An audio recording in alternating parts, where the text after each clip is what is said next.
Good afternoon, everyone. So amazing to be here on this stage to meet everybody today, and welcome to Crypto Expo. So my name is Lucas. I'm a Singaporean, 34 years old this year. I'm the founder and CEO of Affyn. And when it comes to crypto, right, my first foray into crypto was in 2016. How many of you exposed to it since 2016? Raise your hand. Anyone? Not much, right? So in 2016, right, the reason why I came into crypto, right, was because everyone around me back then told me Bitcoin is a scam. They told me that Bitcoin is black money. It's used for money laundering, it's used for drug money, it's used for, all sorts of scammy stuff. So everybody around me told me that don't touch Bitcoin, it's backed by nothing, it's worth nothing. How many of you ever have friends telling you all this? Many of you, right? So when some people told me this, right, in my mind, I started thinking, that's opportunity. So even though I thought it didn't work, I didn't understand it, I still decided to buy it. Why? Because my mind is buy now, think later. So for me, right, when I first came into crypto, I didn't understand it, and it was so difficult to actually buy Bitcoin. And we took an entire day just to figure out how to buy it. And we didn't buy Bitcoin because it was $400 per Bitcoin. We actually bought in this coin called Ethereum. How many of you know Ethereum? How many of you own Ethereum? Right? So when I saw Ethereum, right, it was $10 per coin. And my mind is thinking, okay, with $400, I can only own one Bitcoin. But with $400, right, I can own 40 Ethereum. Better deal, isn't it? So I ended up buying Ethereum. And then I started discovering, there's another coin called Litecoin. It was $1 back then. I'm thinking, I can now own more Litecoin. And then I started thinking, there's this coin called XRP, Ripple. Now I can own more Ripple. And the whole floodgate started when we discovered this exchange called Poloniex. Have you heard of this exchange called Poloniex? Back then, it was very popular. This guy know it. You know why? Because he bought with me. So, when we discovered Poloniex, right, we discovered all kinds of different coins. Dogecoin, this coin, that coin, meme coin, shit coin, whatever coin. And our strategy was very simple. Buy now, think later. And what we did, right, was we bought every single coin in Poloniex. Can you imagine going to an exchange and buying every single coin there? And that was what we did. So we were very happy. We spent the whole entire day buying all the coins. And we had a bunch of coins with us, which does nothing. So we sit there, let it do, and we just forgot about it. In 2017 came the mega bull run. How many of you were here since 2017? Raise your hand. Some of you, right? 2017 was a great year. It was the epic bull run where Ethereum went from $10, to $400 in June, and it went to 1,000 plus at the end of the year, right? So for many of us, right, when we saw our portfolio, it went crazy. It was like to the moon. So, of course, all these things were great and everything. But in 2018, right, it came the big crash, and then the whole boring bear market. But for me, right, many people left the industry. They got bored of it. They lost interest. But I was obsessed with it because I saw the potential of this technology and what it can do and what it can become. And all these years, right, I was very active in the scene for the past 6 years, seeing the trends move from, your physical mining machine. How many of you got mining machine at home?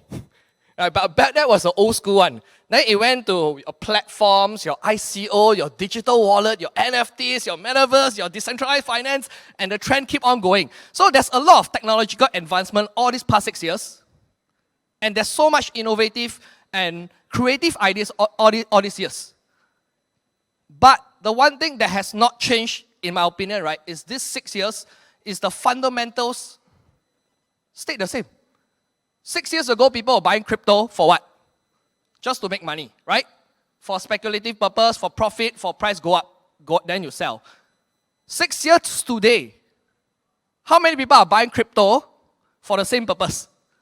It's the same thing, right? They buy it for making money, for profit, for speculation purpose. How many people are actually buying crypto for the purpose of using it? Not much, isn't it? So for me, right, in my opinion, all these years I've always been looking for a company that could really change the industry, that can bring it into adoption. And I always believe that a company that can allow its users to buy crypto without even realizing it's crypto or blockchain, that is the company that's going to take it all. And that, in my opinion, that will become the Apple of blockchain. That will really lead the entire industry into adoption. So when I started Affyn at time, that was 2020, mid-2020 during the COVID period. What I really wanted was to create something that could bring people together, to create fascinating experiences, to really have fun together. That's why the name is Affyn. Affyn is short for affinity. And that's why our tagline is called More Fun Together. Later you come our booth and more fun together, okay? So, but in my mind, I was thinking, okay, what can really bring people together and what's really fun? And it was really, in my memory, right, it was Pokemon Go. Remember Pokemon Go? Everybody was going to what? Your parks, go and play here, and they were having fun with their friends and their family. Friends that I did not connect with for so many years suddenly asked me want to go and catch Pokemon or not. And this really brought people together. Now, what if there was a way, right, where we can monetize an experience and we can give players the power, empower them with ownership, right? And that changes everything.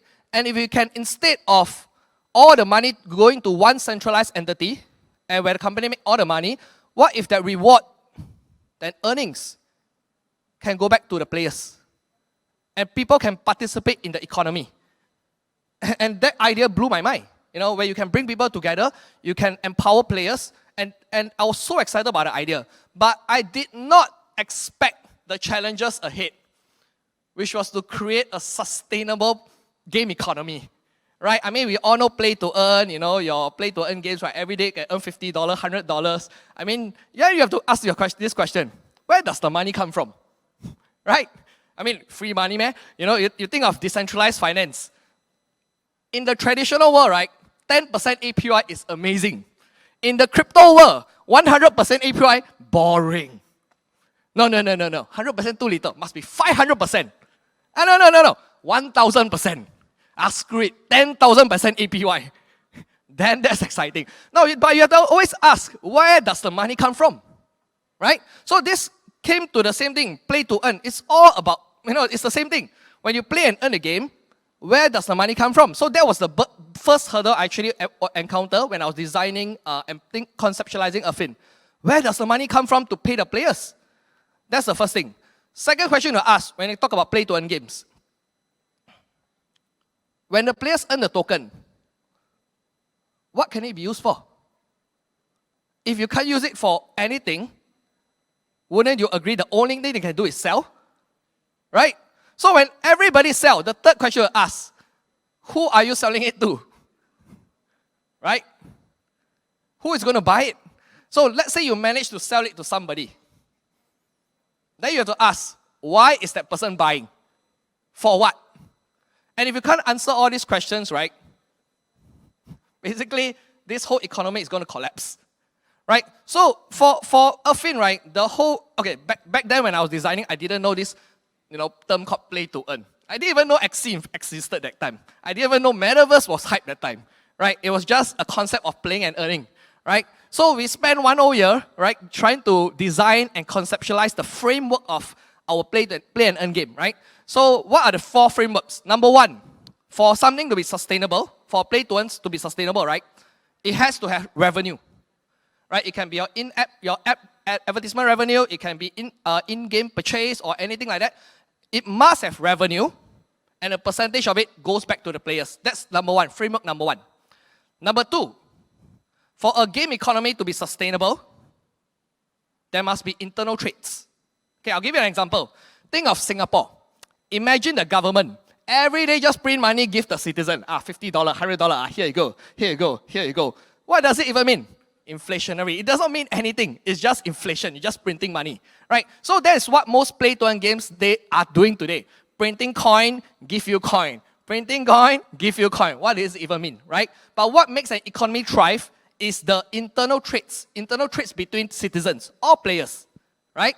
And then, if you spend in Singapore, got tax one, GST, right? So that is what also drives an economy. So for a play-to-earn game, it also must have internal trades, internal transactions.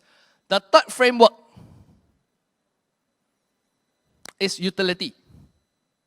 So this utility, right, is, you have to ask this question. When a player earns the token, if the utility is weak, what do you think they'll do? They sell, right? If they were to spend in the game, if it's weak, they'll sell. Now, the next thing you have to ask, okay, a player is also human. They don't only have life in the virtual world, right? They have a bigger life in the real world. So they need to pay for rent, they need to pay for expenses, food, etc., etc. So, if they can't use in the real world, what do? They sell. Now, so for us, right, in Affyn, why we are creating something that integrates both worlds, the virtual world and the real world, is because when our players earn the rewards, we want to create utility strong enough that they also can spend in the real world. And not only just spending, it has to be more beneficial when they use our native token. Why? Because if I were to buy a plate of chicken rice in Singapore with fiat currency, $10, fiat currency, and if our token is also $10, the same thing, what's the point of the token? You might as well use cash, isn't it? Right? Cash is easier, it's faster, it's more familiar. What for you need token?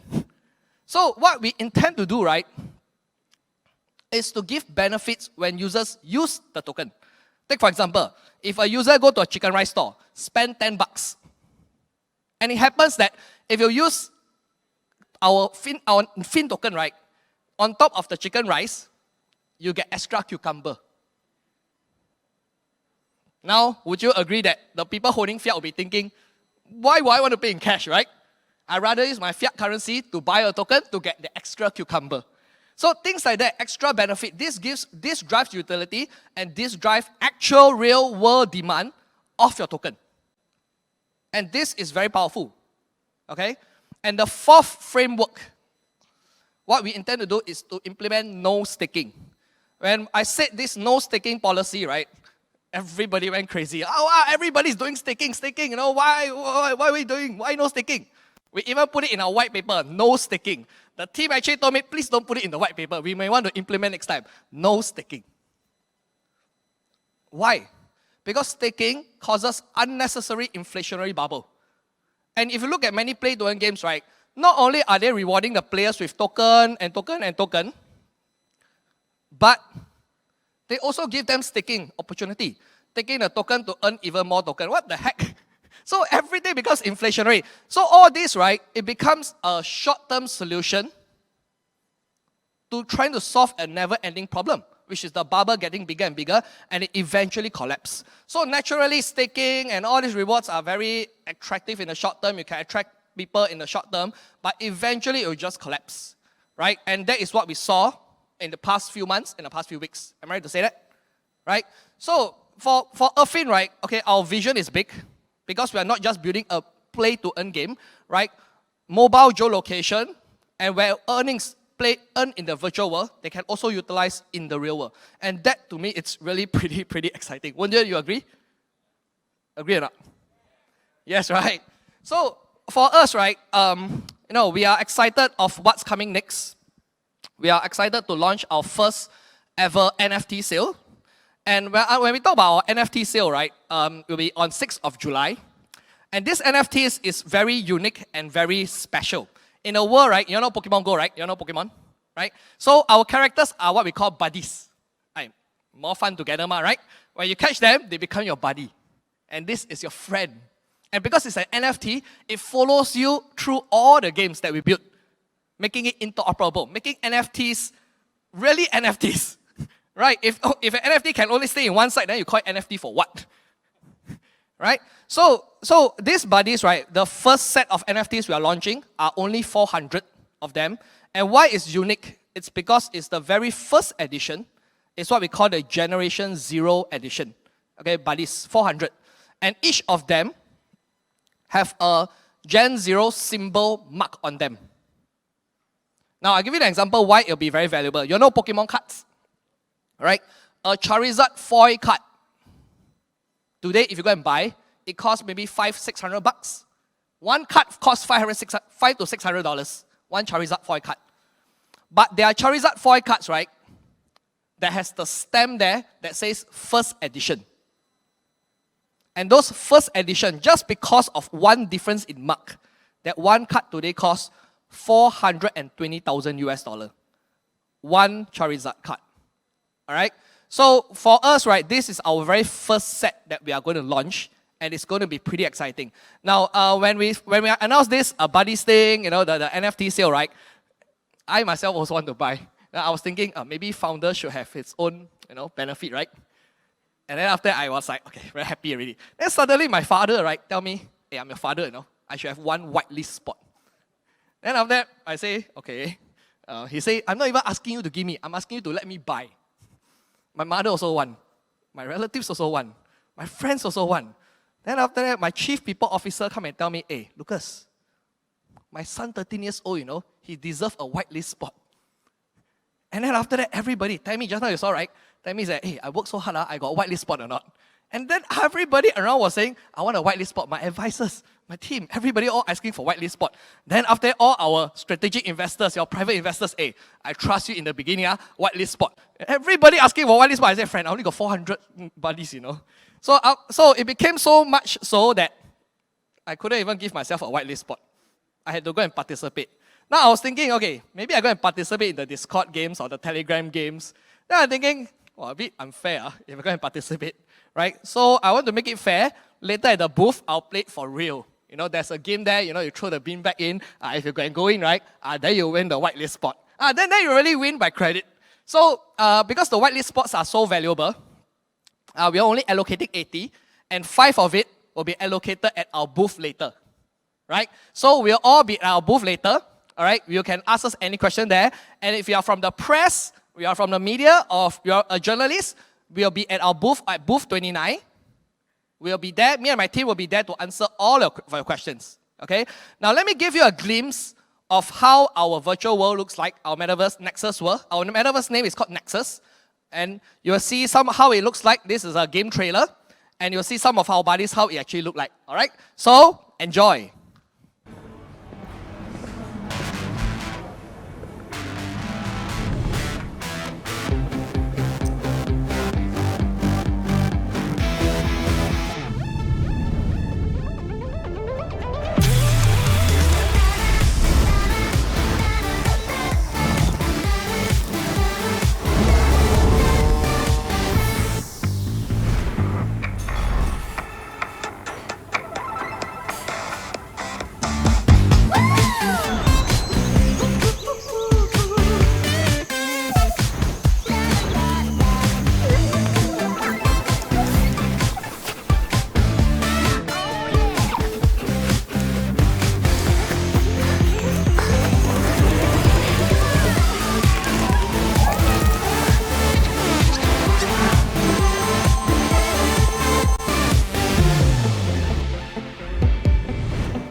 Thank you.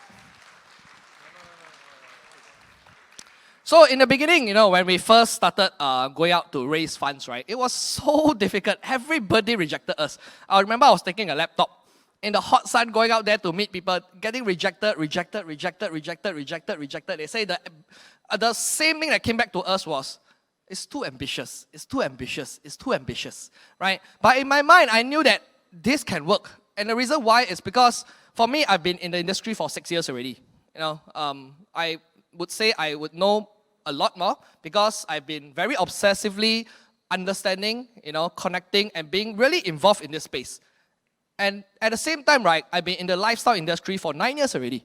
So I was able to really visualize how to connect the virtual world and the real world. And I keep thinking all these years, right, why haven't anybody really thought of this? And my realization is, most people in the virtual world or the crypto world usually don't have the experience in the lifestyle aspect of it. And those people who are in the lifestyle aspect of it usually don't really understand or have experience in the virtual world. So I felt that I have this, I'm in a unique position to actually integrate both of them together. And as much as it's ambitious, I knew it can work. So all I need to do is to really find someone who believes in it.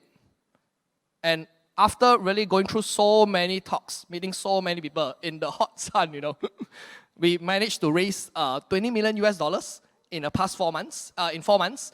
Now we have a really beautiful office in Suntec City. We have a team of really high-level professionals. And the team all it's, let me do what I do best. And all of them are really professionals to really execute on this vision that we all set. So we are really proud of what we have today. We want to showcase this to the world, and really hope all of you join us in this journey together. Now, cryptocurrency, at the end of the day, it's still highly speculative. Everybody just buying for, speculation purpose. But what if there's a company that can change all of that? And Affyn is that one. And you're part of this journey here today. All right? So I want to see you, all of us, at booth 29 later. And we'll answer all your questions, and we'll have more fun together. All right? Thank you so much.